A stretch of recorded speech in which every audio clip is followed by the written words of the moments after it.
Thank you everyone for joining us today. I'm very excited to have Candice speak with us and speak with Byron, who's going to lead it.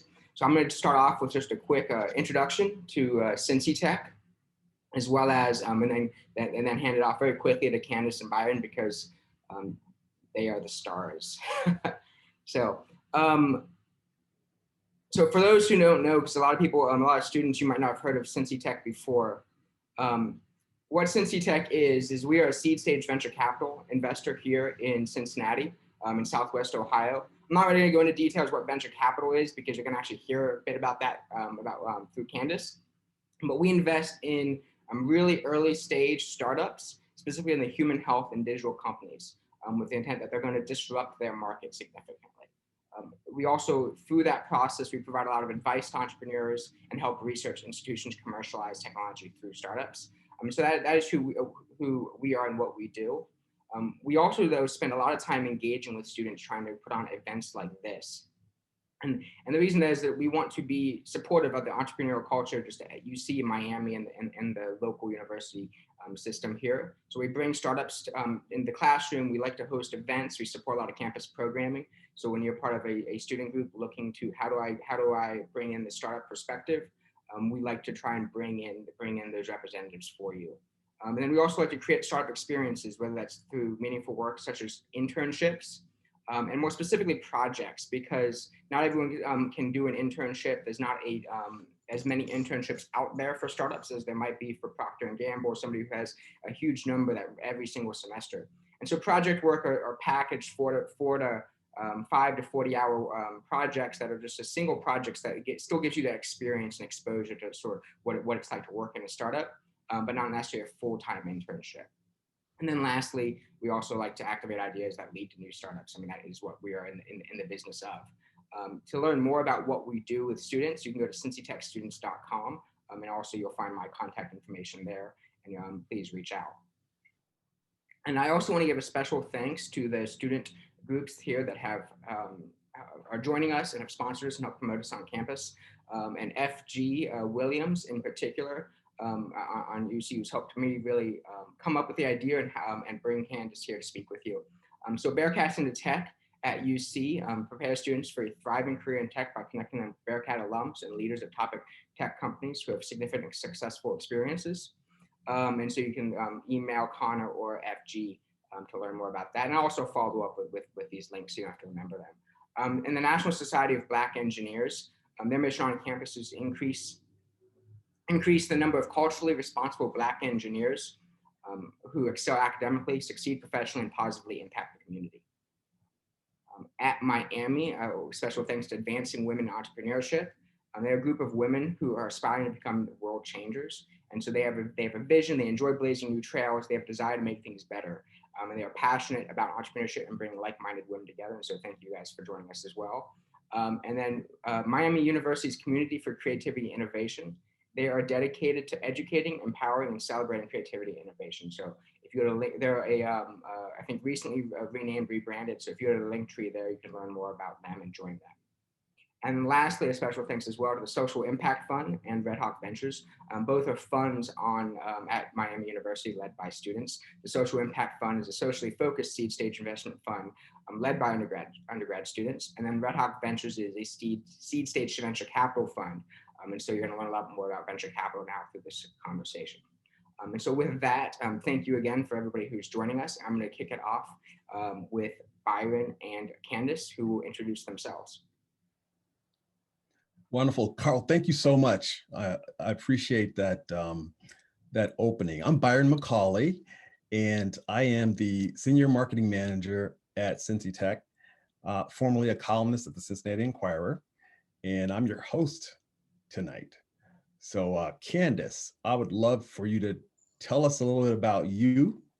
And before we start this fun-filled, power-packed hour, I hope you took your vitamins today. I try. Good. High energy all day. Great. Wonderful. So to get us started, Candice, just tell us a little bit about, just a few years ago, probably yesterday, right?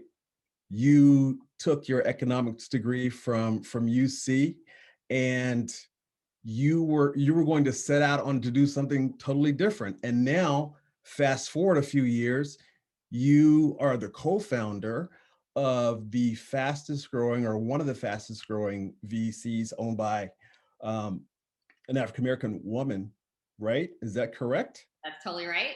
How does one get from there to here? Well, let's talk about where there was, and then we'll talk about where here is. How about that? So I'm originally from Toledo, Ohio. I'm an Ohio girl through and through, much to my husband's chagrin, who lives in Florida part-time. So I'm originally from Toledo. I come from a pretty humble upbringing.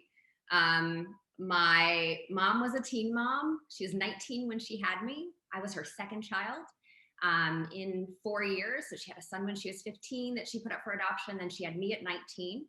And when I was born, I lived in the housing projects in Toledo. So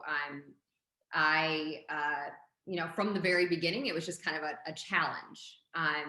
When I was 3 years old, my dad joined our family. And we moved into a very small Polish neighborhood in Toledo. It was there that I met really great friends, created a really cool network. And my dad spent a lot of time at work trying to give us like the best possible footing. And so from kindergarten through 12th grade, I attended a parochial school in Toledo, really meeting a great network of people. What I didn't realize was that his understanding of how education can get you anywhere, I didn't know that's what he was doing when he started down that journey. So when I graduated from Toledo Central Catholic, I decided that I wanted to be a teacher because that's what I knew. I knew, like, I was a first-gen college student, and so teachers were in front of me, nurses were around, and so I thought I wanted to be a teacher. And so when I got to UC, I got into my first year and a little bit into my second, and I realized through some of the practical classes that I don't like other people's kids. Kids are cool. My kids are cool. Other people's kids in a classroom, not my jam. So I started taking some of my electives, and one of my professors, I think some of them are still there. So Wolfgang Mayer, Debashi's pal, he's still there, both at Lindner College of Business. And they were like, "You're pretty good at this.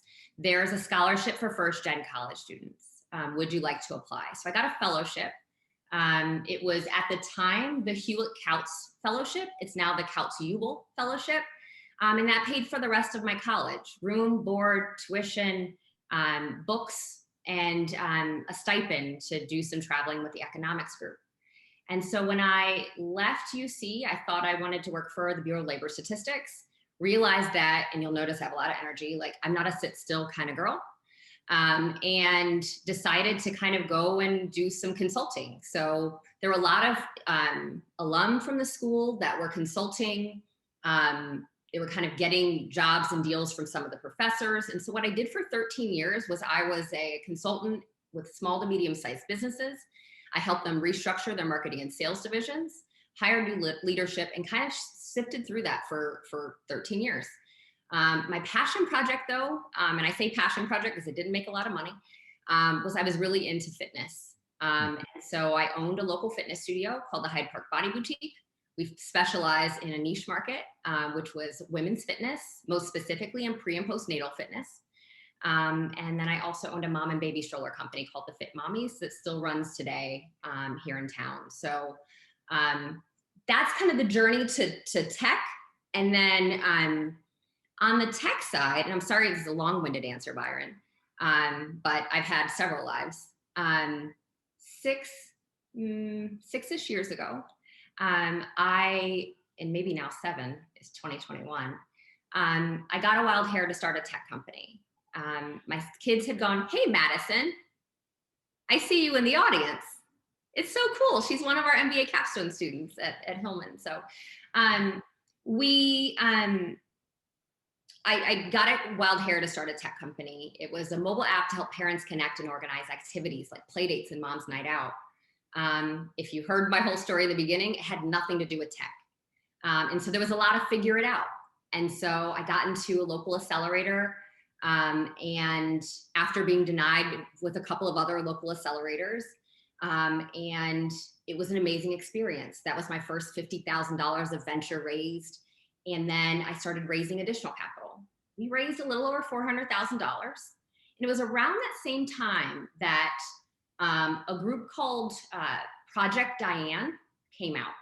And Project Diane brought to light for the entire country that less than 1% of venture capital goes to a Black-led tech or innovation company. And I was like, really? Because like to that point, I was out here winning, right? Like I had not expected to kind of hit a brick wall. But what I realized is that venture capital is not distributed equitably. And so that really just fueled my passion for getting into tech and innovation. That company failed, and that's okay. I learned a lot from the experience, and I think I found my purpose here. But it was directly after that that I launched a small meetup group to help other people raise funds and to help each other with enterprise sales, et cetera. There were 11 of us. It was a small meetup group, and those 11 people have raised over $100 million in the last, I guess, 5 or 6 years. And it was that group that gave me the idea to launch the accelerator that I launched in 2017 with my co-founders. And lots of things have happened in between there, but now here we are doing really well with the Kick Butt Fund. So that was where I was and how I got here. Thank you. Ironically, I looked at the Diane Fund, or is the Diane Fund, correct? They may have a small Diane Fund in now, yes. But in the beginning, it was just a research report. And I did see that. And, you know, even as recent as 3 years ago, that Diane report said that, and I want to make sure I get this right, there were fewer than 40 Black female founders had ever raised $1 million. $1 million. That's the benchmark for people like you. You were hustling, you were entrepreneurial. But when you look at that, and today that number has tripled, still low, right? Low, bro, still low, yeah. So talk a little bit about, you know, that dynamic and how that can be addressed. Because students, you know, when you're getting into this, if you want to get into this, and people who are out there, I think that's an important fact. You know, I would say in the beginning, it felt really limiting, right? Like you instantly go, oh, well, no one's done this, then I might not be able to do it because the system is kind of like stacked against me. But I think that what's happened over the last few years, and really over the last year, right? Like where everybody's just kind of like knocking walls down, kicking doors down, et cetera. It felt limiting.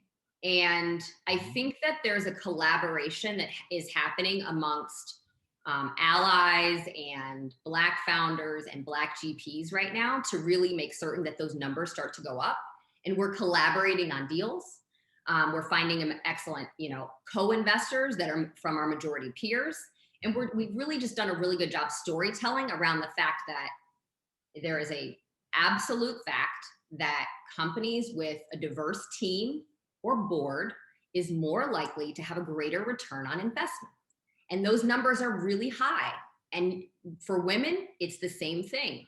So yeah, I would say that, you know, that's kind of first and foremost. And, you know, I was one of the first 88 Black women to ever raise any venture capital. I don't know how that happened, right? But what we're trying to do is change that scenario with our own fund. So we invest in BIPOC founders, so Black, Indigenous, people of color, those who identify as women, LGBTQIA+, and those who are disabled. And so those just typically overlooked in venture capital. And so we're just trying to knock those down. And in our portfolio, we really are targeting and looking for excellent deals. But it would be fantastic if we can invest in more Black women, more Black men, as long as that, you know, deal is the right deal and we can find co-investors to co-invest with us. Talk about ambiguity, because it seems like the way you sort of approached investing and just your spirit of entrepreneurial being an entrepreneur. We're living in one of the toughest times that we've lived in America with COVID and a number of other things. So some of the students really wanted to know how you coped with ambiguity, maybe not knowing the roadmap is not linear, right? So can you talk about that experience? You did touch on it a little bit, but with those challenges, plus, when you talk about that limiting outlook, right? That was so limiting, $1 million, but now, you have this, you're hitting this wall, right? Yeah. Maybe people are hitting a wall. Yeah, it has been a challenging year. Absolutely. But there's a fantastic book called Grit that talks about human resiliency. And we all face challenges, right? You don't have to be born in the housing projects to have faced a challenge, right? Like challenges happen every day. But I am a survivor of a lot of things, right? There's a lot of, there's a laundry list of things I've survived from, violence within my home, sexual assault, you name it, I've been there. There are very few things that I have not survived. And I think that when I look at things through that lens, all these other things don't feel limiting. Those things feel limiting, right? If I can survive any of those challenges that I've gotten through, I can do this. Who cares, right? Like, as long as someone's not like hitting me or assaulting me, I don't care. So like, I can have a tough conversation about George Floyd's murder, just like I can have a tough conversation with a funder and asking them really hard questions about why they're choosing not to invest in a very investable company, right? When my subject matter experts talk to their subject matter experts and those things just don't jive, is it bias? I can get through anything. And so you have to kind of look at your own challenges in life and really like level set with yourself about, is this really hard or am I experiencing some first world problems? And so for me, I know that we all cope and deal with things differently, but we just have to figure out like how to get through things that are real and not real. Thank you for sharing that. You're welcome. I will ask another question that's sort of similar to what you just talked about, but I want you to expand on how you set yourself apart from your peers that have sort of helped you get to this position right now. Like, how do you set yourself? Most venture capitalists, most ventures, the first time, as yours, you lost that, that $50,000, that didn't work. But so how do you sort of set yourself, how did you set yourself apart from your peers? So, for me, it's really been I've been trying to learn for the last few years, right? This was not what I studied in school. UC doesn't have a venture program to teach you any of this stuff. There's nothing in econ that could have ever prepared me for this, other than the fact that UC was under construction when I was there, right? Like the process of like going from one side of the campus to the other just to register and then go to financial aid, like that was the hard part. So how do I set myself apart? I've just surrounded myself with some amazing mentors. And I'm trying to not, come out of the gate looking like an emerging fund manager or behaving like an emerging fund manager. And I'm trying to not make those early mistakes. So I think a lot of people try to go at it alone and make those early mistakes. I've built a really strong network and I've been able to leverage that network to build what I'm building. And so as an example, and I really hope he's not watching this because I bet you it would embarrass him. So Mike Venerable from CincyTech is one of my absolute favorite humans.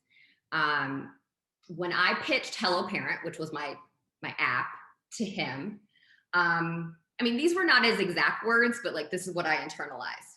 I kind of felt like he was like, good try, kid. When you come up with a better idea, come back over here and I'll help you out because you seem like you're worth it. And I did. after we failed and after we launched Hillman, he was so helpful, getting me to understand like what venture capital was and how everything kind of fits together and how to look at deals. And he saw in me that I was good at spotting a good deal, vetting a good deal, and my gut was right, right? And if your gut's right, then maybe, just maybe, you might be a good VC. Some of the stuff, it's a really educated guess. So I can say that if I'm differentiating myself from my peers, it's my network. And I think that, you know, I could choose to live anywhere, right? I said earlier on that my spouse lives in a different state. I could live anywhere, but I choose to be here because the network is really strong in Cincinnati. There's something about like the Midwest ethics and morality and the way that we're working through really big challenges right now in the world together, that I love. So I think, and you know, maybe this is just a rah-rah Ohio situation. Like, I think what differentiates me from my peers is we're an Ohio-based fund. We have a Midwest lens on things. And if I think about my peers, Black GPs just in general, most of them are on the coast. And they're looking at the things the same exact way as the other Silicon Valley or New York VCs. And we're looking at it from the standpoint of, we have great assets in Ohio, Michigan, Indiana, Kentucky, you know, really the mighty middle of the country. So that's a long-winded answer, but I think that's what sets us apart. Tell me about that. That sort of goes a little bit to this next question about your personal investment thesis. How has that changed over time? You've got some fun companies. We do. You've got interesting companies. We do. So when we launched in 2017 as an accelerator, we were industry agnostic. We could invest in anything. It was a $100,000 check. And I thought that that's probably where we were going to stay. So our first year, we invested in a company called Solo Funds. It's a fintech company.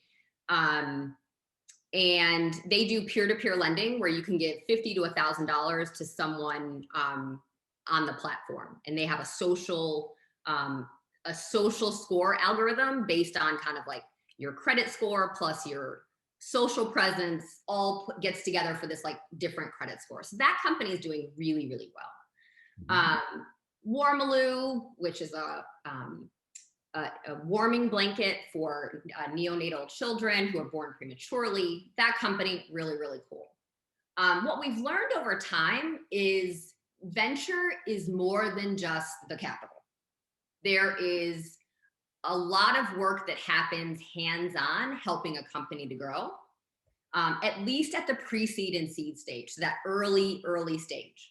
Mm-hmm. And for us, what we've recognized in ourselves is we're not strong in fintech within our team and firm, right? And so when we decided on an investment thesis, we dropped that, right? That company is doing well. They have other investors, really, really big orgs. And those are the people that are helping them, right? And so we've had different types of companies through the accelerator that I feel like I learned from that experience. We've had really good successes. We've only had one of the 8 companies have closed in the last, I guess now 4 years. Mm-hmm. So we ended up landing on, so the demographics that we talked about, and then we landed on the geography, which is the mighty middle of the country. And we also invest in 5 sectors. So consumer packaged goods and services, e-commerce, sustainability, artificial intelligence, and healthcare. And so we landed on those things because we have those assets and we have subject matter experts in those arenas here in the mighty middle of the country. Yes, there are folks that are really strong in fintech in different parts of the Midwest. But for us, we think about our internal team and our external mentors that we work with. Those are the things we landed on well. We've got Cal Brands here in Cincinnati. We've got Procter & Gamble. You know, we are making healthcare investments. So, you know, one of our LPs is Delta Dental of Michigan, Ohio, and Indiana. Like we're using all of those things and to kind of grow and build companies. Carnegie Mellon is focused on AI. Like we've got all sorts of great things here in the Midwest. And so that's how we landed on the thesis that we have. Thank you. I want to get back to, I want to back up a little bit, and because I think that the mentoring piece is so important, especially with so many students engaged in this conversation. A lot of times it's hard to know how to reach out to a company. How are you going to reach out to a CEO who you think is super duper busy and has no time for you at all? What do you do? How do you develop that network? I think it depends on the CEO, right? So like, are they at a Fortune 50? Are they at a small tech company, right? So that's one thing. Also realizing that it doesn't have to be the CEO you're talking to. You just have to talk to someone with an ownership mindset. Any employee can have that, an ownership mindset.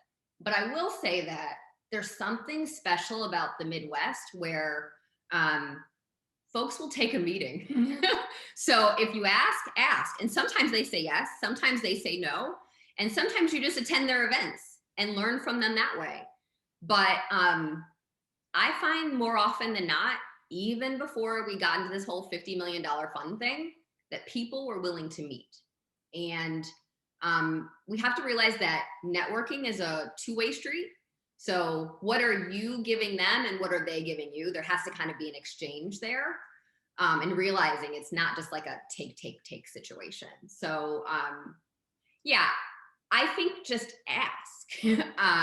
That's my thought process, and really think about what you're trying to get out of that situation long term, and realize that thing that you're getting may not bear fruit today. It may not bear fruit in the next year. It may take 5 years for it to bear fruit.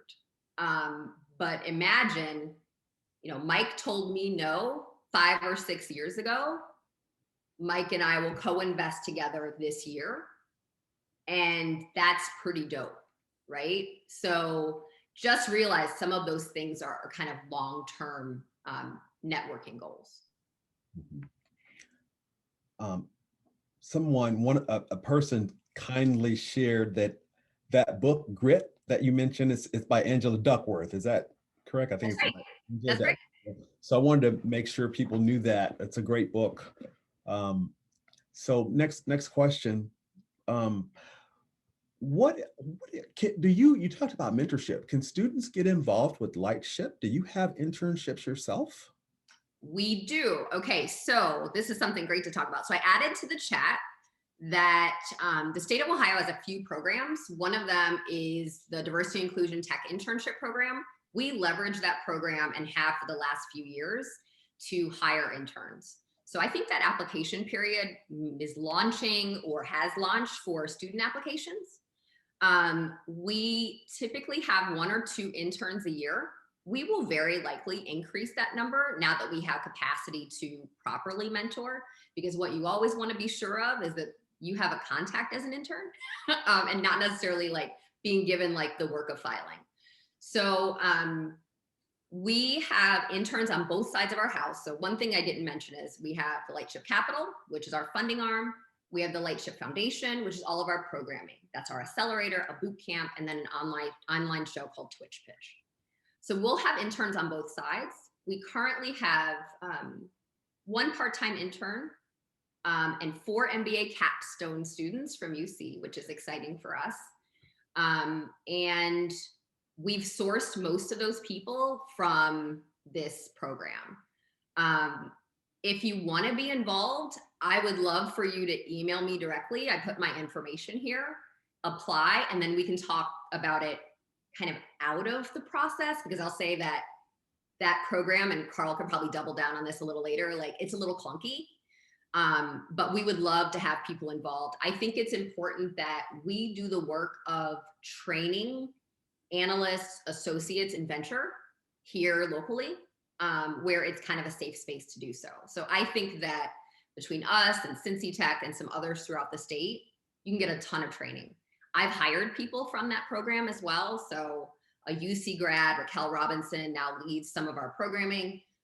She started as an intern, took a year off to start her own company, and now has come back because we had a bigger role for her. We had a rising freshman last summer that started with us. She attended a local school. She shadowed for one day, stayed with us for the whole summer, is now back with us this semester, and is really impacting the organization. So we have a pretty robust internship program. People are actively involved with the portfolio companies and programming in general. So that's my pitch for please come over here. That is appreciated. Can you talk a little bit about creativity? People look at VC and, you know, you have to be creative to learn how to choose your companies that you're going to invest in, to finance, et cetera. And so if someone is not creative, they say they're not creative, does that mean they're not cut out for the VC world? Or, you know, what would you tell them? And how can you even teach creativity? Do you have any thoughts on that? I think you can teach creativity. I think you have to be able to push people out of their comfort zone to be able to see and do different things. I'm not expecting anybody to be the oracle, right? But I think that is teachable. But I will also say that there are lots of different roles in venture. And, you know, our senior associate, Alexis Alston, she studied chemistry. She was a theater kid. And so really like different brain than the rest of the team, but she's amazing at due diligence, right? And really digging into a company. The way that she reads a spreadsheet is like the coolest thing in the world. So I think it takes a lot of different people in different roles to build a venture firm. And you don't have to be the creative. And I think some of it can be taught and you can learn it over time. But I think that some of the things people are solving out here in the world are like fairly obvious, right? Like if you really think back on it, like Uber's super obvious. Like at some point, someone was going to have to like innovate taxi cabs, right?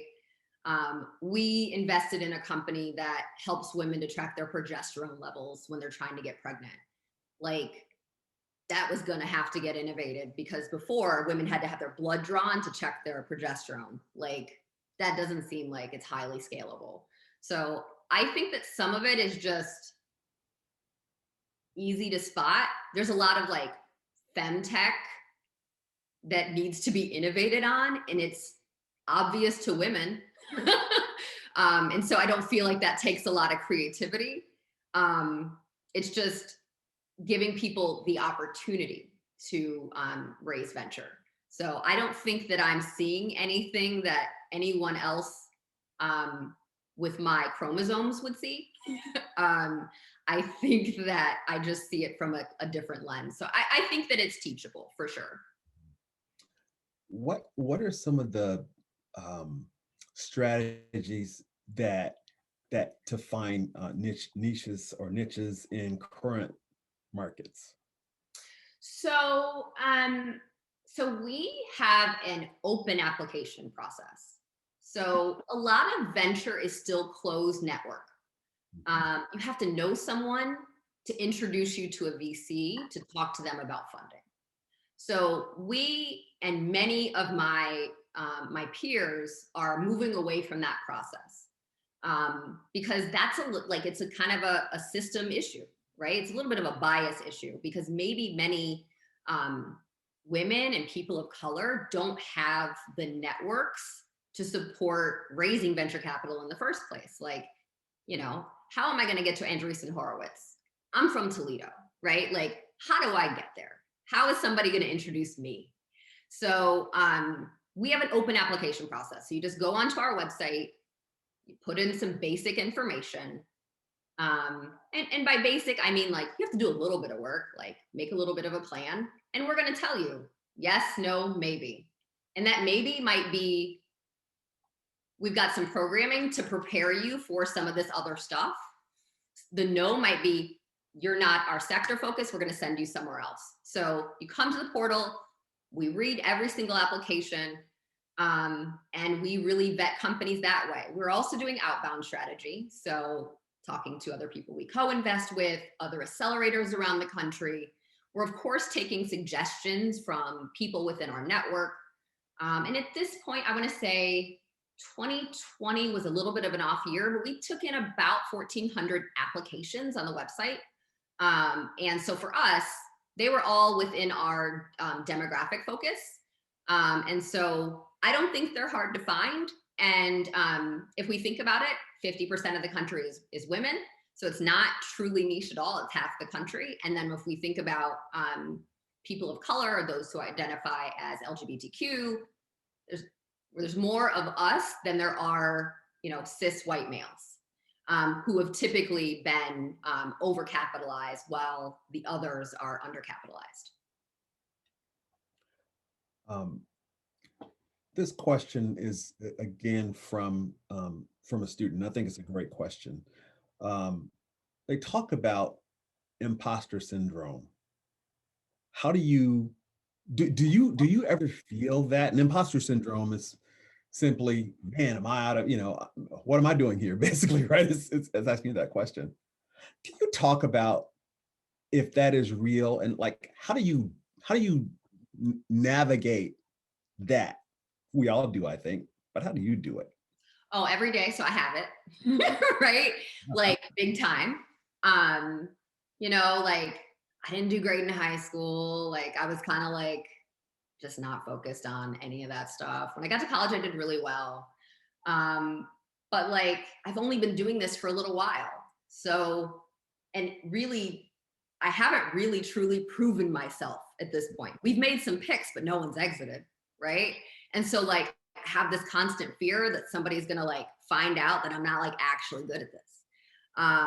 Or at some point, like, I don't know, a company fails and I'm gonna take that in. For me, it's constant. And I hate to say that, but, and here's a little bit of that proof. So if you go onto our website, you'll see that at Hillman, my title is founder and executive director. We're writing an article about this actually right now. You would think I'd call myself the CEO, right? It's my company, I started it, but I don't feel like I've earned that title yet. I don't know why. Like there's something back there that makes me think that I haven't earned it. And I don't know when that's going to happen for me, but it's constant. It's constant. So, I mean, I've got it. How am I navigating it? Just trying to do better and making certain that I'm building a strong foundation and that everything we do is well thought out and planned so that when stuff does finally happen for us, I do feel confident in what we've built.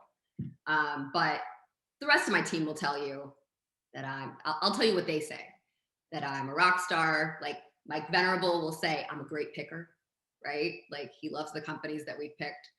And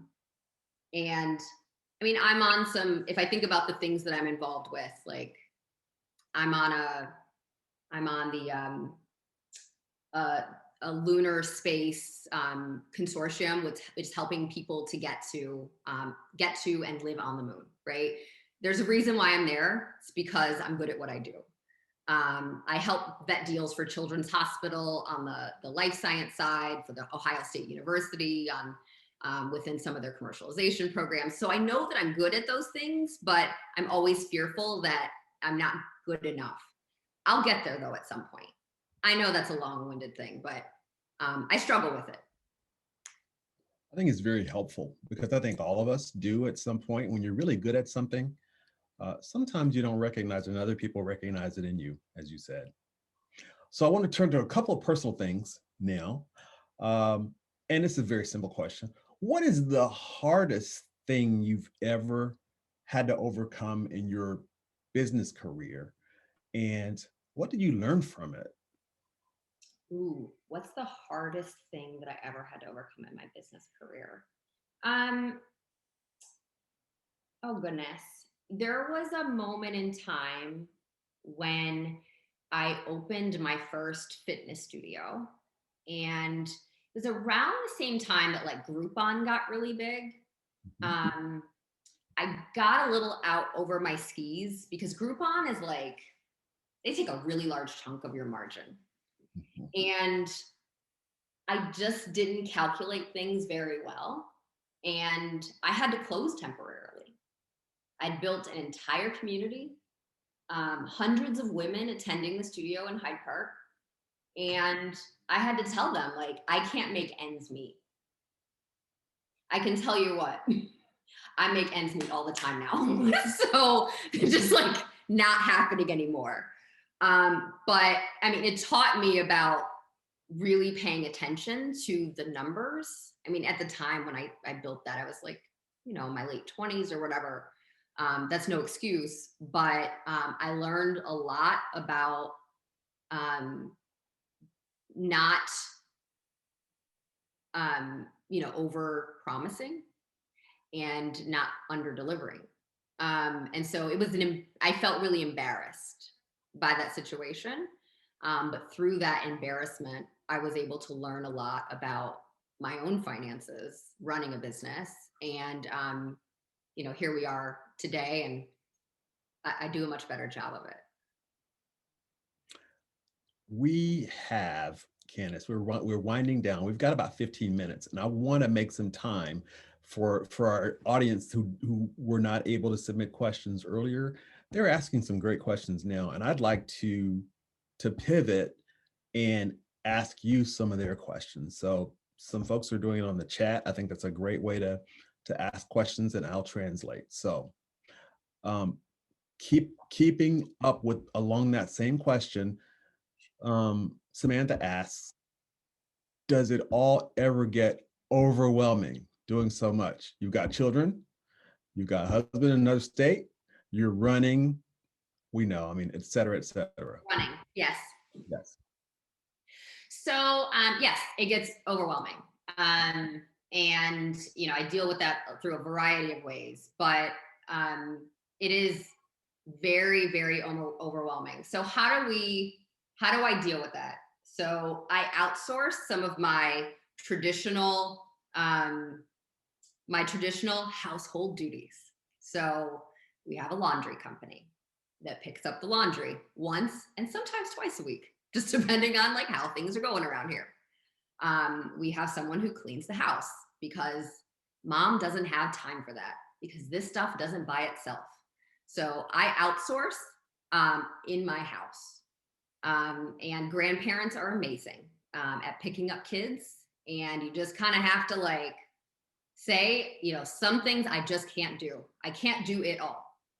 On the business side, we hire a great team. So in the beginning, when we were doing this, it was just me and a Venture for America fellow. And then my co-founders who were really doing some other things that great in the world.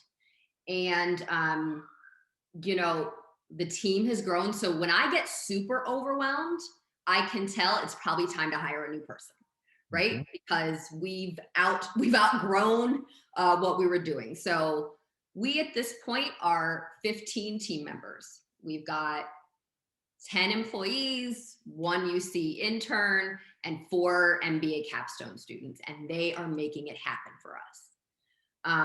And so that's how I get over that overwhelming feeling. But some of it is just big work. Like, this is the largest first-time fund ever raised by a Black woman in the United States history. That's a lot to kind of handle. It's a big deal. It's a big flipping deal. And so I'm talking to, like, we have 6 billionaires in our fund. That's overwhelming. Like, at any point, I'm always like, are they going to find out? And so, yeah, it's overwhelming, but like at some point, I think it'll be less overwhelming. But if I start to feel too comfortable, is that good? I think that everything is just driving us and moving us forward, and it's getting us to a higher level. So it is a lot, but what else would I be doing with my time, right? I'm fixing a major issue in the world, which is funding this particular demographic of people. And I'm also telling the story of these people so everyone understand that it's a great area to invest in. It is an overlooked segment of the market, and we are trying to fix that. If I'm tired, who cares? Other people are building generational wealth, whatever, and that's okay. I'm okay with being in over my head sometimes. One person asked, how did you get into investing? And I always like to talk about capitalism equaling freedom, right? Do you have a theory about that? Like investing was was some freedom, I think a little bit. Is that a fair question? It is a fair question. So, you know, I've got two sons. They're 12 and 13. And, you know, I can say that 5 or 6 years ago, and we just had this conversation at dinner tonight. So we had to go to a restaurant tonight for dinner just because Mama's work day was a little long. But while we were at dinner tonight, both of the boys have an app called Greenlight. That's where they keep their checking accounts, right? And they can put money into their checking accounts, their savings accounts. And now there's an area where they can invest. And so tonight at dinner, we talked about the stocks that they were picking. And we had a conversation about cryptocurrency, Bitcoin, Ethereum, and some other things. And the conversation was, how much did your stock move over the last week, the last month, the last, couple of months? And they noticed that the more money that I've put into my crypto, the more it's grown, right? Crypto was at $29,000. Bitcoin was at $29,000 last week. Last time I checked, it was at $37,000. So Mama made a little bit of money. And they understand that the only reason I've been able to do that is because over the last 5 or 6 years, my income has increased, right? And so now that I'm in investing, I make a larger salary as a general partner. I'm able to do those things, and that's not what they were born into, right? I was a stay-at-home mom not too long ago, you guys, right? And so with money, you can make money. And that's what's been happening for lots of people for a long time. Unfortunately, part of my family was brought here against their will. And the starting point happened there where they could start building wealth. But every, generation or so, or mid-generation, there was some sort of systemic situation that happened where that wealth was then taken back. It's happened with Black farmers. It's happened with people who just own businesses. It's happened with land. It's happened with schooling. It's happened many, many times.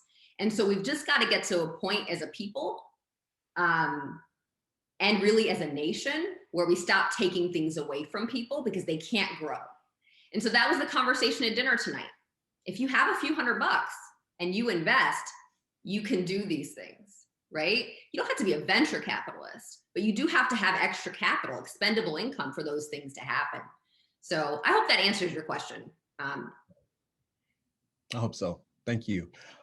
Catherine asked this question, and she says, how do we as women move forward when everyone is telling us that our idea won't work?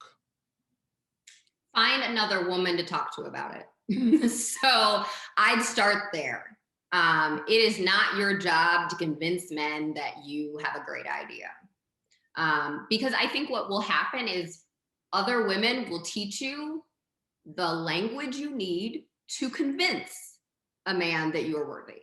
Sometimes it depends on the woman. I'm not saying that every woman is this way, but we sometimes don't lead with the numbers. Numbers talk. If you've got a great idea, sure, you have a problem slide in a deck, you have a solution in a deck, but really, how are you going to get that investor their money back? That's really what they want to know. So lead with the numbers. The Angel Capital Association, probably 4 years ago, came out with a study that said that if you look at a woman's portfolio who's an angel investor, 70% of their portfolio will be women. So talk to a woman because she's more likely to help you through your process and she's more likely to invest in you instead of a man. And well over half of my portfolio are women. And that's going to continue to be the trend because, just like I know some people of color, I know a lot of women. we tend to find each other. Ashley asks, what is one piece of advice you wish someone had given you before you started? And what's a piece of advice for someone who is starting to set a foundation for their own business? Advice I wish someone would have given me. Yowzers. There's just been several times where I've gotten great advice. A few years ago, someone told me just to make certain that as I started building something, to always follow my true north and to not let my mentors around me to take me off course, right? If I know the challenge that I'm trying to solve, follow that true north. If you truly need to make a pivot, that's fine. But following that, so that's one piece of advice that I was given that I really took to heart. I don't know. I love a good challenge. So maybe that's my struggle, is what advice would I have taken? I'm a little bit of a knucklehead that way. So sometimes I don't listen to advice. So maybe I don't want it. And that's probably the wrong answer. And then what piece of advice would I give someone who's just starting to set a foundation for their business? I give this one occasionally. So a good friend of mine said, you can, from 10 p.m. to 2 a.m. every day, you're sometimes just wasting time, right? So you're watching Netflix, YouTube, whatever you're into. And that's probably the best time of day to not waste time and work on your business. So don't quit your job, don't quit school, like spend that time from 10 p.m. to 2 a.m. to set the foundation. And then find some customers, or really understand your target demographic, and then get started. I think that that's the best path, as opposed to like quitting it all and then just like going and making it happen. So I think that that's like the advice that I like to give people on a regular basis. So basically, do your side hustle in the 4 hours between 10 o'clock and 2 a.m. Either that, or maybe if you like to sleep a little bit earlier, like do it earlier. But yeah, I think there's 4 hours every day that you could not be wasting on like TikTok. Excellent. So Ken doesn't ask a question, but he gives a little bit of kudos, and I think it's important to do that in this conversation. He says, Candice, thanks so much for being very open with your story and your journey. I can't wait to share the recording of this with my budding entrepreneur. See, I have problems with that word, as you can tell. Entrepreneur daughters. So, and how are you? Thanks for that very much. He's got some amazing daughters and a wife. So thanks, Ken. I appreciate that. Awesome. So we're kind of winding down. We have about 5 minutes left. And you remember we were sort of talking earlier about when we were sort of just kind of getting to know each other, and we talked about sort of a fast round of quick answers. Okay. And I asked you if you who would you take on a deserted island, and living or dead, and what would you talk about? How long do I have to be there with them? Oh my gosh, I don't know, just dinner or just lunch, coffee. How about that? Cool. I would take my mother. Yes, my mother passed away about 4 years ago, and I have a lot of questions. So I would ask my mom. You ask your mom. Yep. What would you take to read? It can be genre, it can be book, it can be, what would you take? Ooh, okay. If I'm being completely honest. All right. So there's two things that I nerd out about. Okay. And so one is less embarrassing than the other. I'm really into patent filings. I don't know why I fell into that. There's an earthquake happening. There's an earthquake happening. What just happened? Oh, I apologize. That was just my laundry machine. So, a few years ago, I attended an event at Eureka Ranch here locally. And we really got into like reading patent filings. And so I've done that really ever since, to like look at a patent filing, figure out like what I could build from it. And ever since then, like I like to dig and find stuff like that because it sparks new ideas. So, you know, can you take this and make something world changing? And I just do it as a sketch in my notebook, which is super weird. And then my other kind of like my book genre is I'm a Jane Austen fan. So I love a good historical fiction, romance. And if there's a cook in it, I'm into that too. So that's my one embarrassing like thing I like. Chocolate, baking, whatever. Good. Now Madison knows too much about me, and here we are. Right.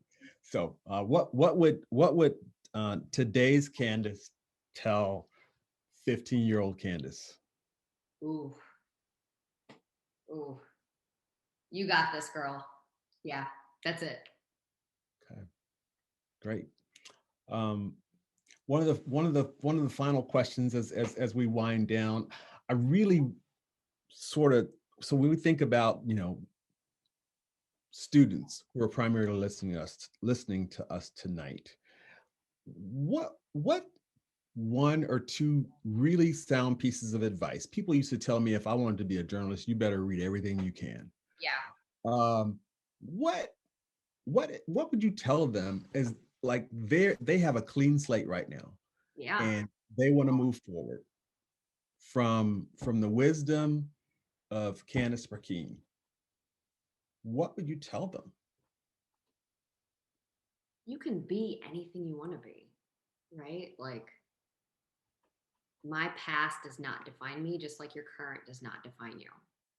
So you can live 5 lives between now and the time you're my age. I'm 42 years old. And so you don't have to have all the answers right now.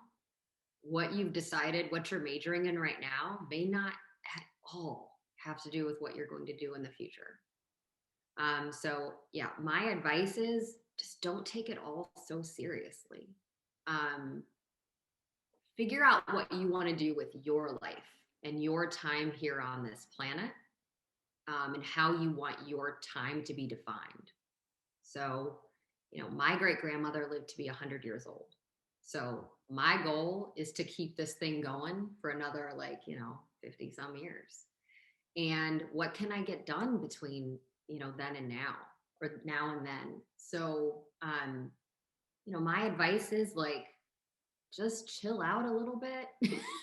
I understand having goals, and that's great. And I hope that all those work out, but don't be devastated if one thing doesn't work out, right? You've got time. You've got nothing but time to figure it out. Thank you. You're Candice welcome. Matthews Brackeen, thank you so much for joining us tonight. And I want to thank everyone who tuned in.